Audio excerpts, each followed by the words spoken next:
देखो भाई, सवाल बनता है सीएसके का। अगर हम बात करें कप्तान को लेकर, बात करें महेंद्र सिंह धोनी को लेकर, यानी कि सीएसके का अगर बात करें वहां धोनी का बात ना करें तो भाई मगर मैच अधूरा होता है। क्योंकि धोनी ने सबसे मन में, उनका फैन का मन में एक डर बना रहता है, क्या धोनी इस साल अंतिम बार खेल रहे हैं, क्या धोनी इसके बाद से नहीं खेलेंगे।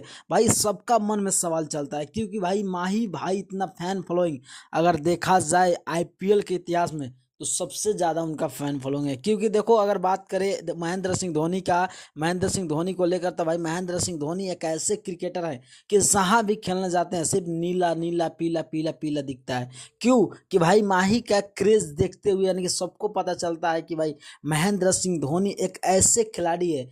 भाई मैच जीतने से ज्यादा उनके फैन का दिल में ये डर बना रहता है, क्या महेंद्र सिंह धोनी अंतिम बार खेल रहे हैं, क्या महेंद्र सिंह धोनी 2025 के बाद नहीं खेलेंगे। सबका मन में सवाल चलता होगा। तो मैं आपको बता दूं कि महेंद्र सिंह धोनी की अगर बात करें तो ये 2025 का लास्ट आईपीएल खेल रहा है, क्योंकि इनके बाद से ना उन खेल पाएंगे और ना कभी खेलेंगे। क्योंकि देखो, अगर बात करें, भले वो चेन्नई सुपर किंग्स के कोच बन सकते हैं, फैंस के लिए इतना राहत मिल सकता है, मगर भाई वो क्रिकेट नहीं खेल सकते। तो आप क्या सोचते हैं महेंद्र सिंह धोनी के बारे में? आप छोटा सा एक कमेंट कर देना, अगर नहीं हो तो चैनल को सब्सक्राइब कर लाइक कर देना।